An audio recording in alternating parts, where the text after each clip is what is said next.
Last week I told you episode 2 would cover a new scanner called Float ORB. I said the first 3 runs returned 0 trades, which was its own kind of result. I left out one detail. By the time you watched that line, the strategy had already been canceled internally. This is the autopsy. Welcome back to EdgeLab. The pact stands. Honest quant, real logs, no course to sell. Today, what it looks like when a strategy you wanted to believe in fails to clear the smallest gate of all. 0 trades. Not bad trades. None at all. And the 3 lessons that survive when the strategy doesn't. The thesis was clean, which is usually a warning. Small float tickers tend to gap and move violently in the first 30 minutes of the U.S. session. If you wait for the high or low of the first 15 minutes to break, then confirm with 2 times average volume, you isolate setups where size is forcing direction.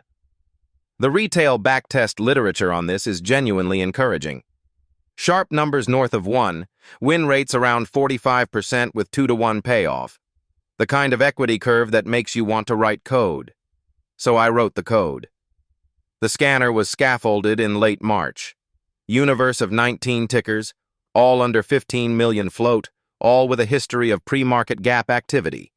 Bracket order template wired into the same execution feed as the rest of the studio. Promotion gates set to 30 paper trades minimum, expectancy positive, profit factor above 1.5. What I expected, based on the public backtest results, was somewhere between 2 and 5 qualifying trades per week. Modest, but enough to start filling the sample window inside a month. What actually happened was nothing. For 6 consecutive runs, 60 days of historical look-back each, the scanner returned 0 candidates, not 0 trades. 0 candidates. The setup never appeared.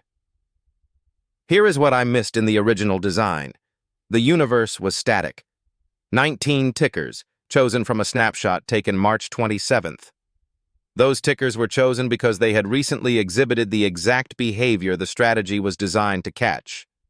That is, and this took me 3 weeks to admit out loud, selection bias baked into the watch list. As the look-back window rolled forward through April, the gap events that had earned those tickers a spot on the list slid out the back of the window.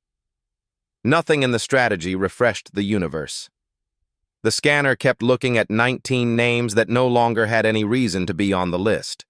0 candidates was not a failure of the strategy. It was a failure of the universe definition. The strategy was being asked a question about a list of tickers that had nothing left to say. The next move was the wrong move. Instead of rebuilding the universe properly, I tried to pivot. I repointed the same opening range logic at large caps and ran an intraday mean reversion variant on MSFT. The backtest came back with a Sharpe of 6.4. That should have been the first alarm. Sharpe 6.4 on a discretionary mean reversion variant of an intraday breakout strategy is not edge. It is selection bias from the wrong direction. I ran it paper. 6 sessions, 0 fills. The filter conditions that produced the Sharpe number in backtest never reappeared in live data. Both branches were dead. The classic Float ORB universe was structurally broken. The MSFT pivot was a false edge produced by retrofitting parameters until the equity curve looked good. On May 4th, I canceled the story. Both branches archived. The replacement queued in the strategy gym is a sector ETF fade. Different thesis, different universe construction, different promotion path. It might also die. That is the job. 3 things survived this. They are worth more than a working Float ORB scanner would have been. 1. The universe is part of the strategy, not an input to the strategy. Part of it. If your watch list is static, your strategy is implicitly a bet that the past will keep producing the present. That is not a bet I want to take with any size. Going forward, every scanner in the studio has to define how its universe gets refreshed, on what cadence, with what filter. No more snapshots. 2. A Sharpe number that good, on a strategy that simple, is almost always a false edge. The Sharpe was 6.4 because the backtest was overfit. The MSFT pivot was effectively a curve fit on a single name over a window that happened to contain the moves the filter was tuned to catch. The number was real. The edge was not. The fastest test for this is paper live, not more backtest. 6 sessions of 0 fills told me more than 6 months of additional research would have. 3. Sunk cost in Quant is the most expensive cost there is. I spent roughly 6 weeks on this branch.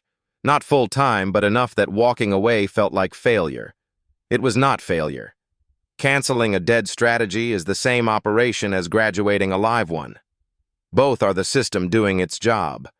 A studio that never retires anything is a museum, and I said that in episode 1 because I knew this was coming. The dashboard still has 8 slots.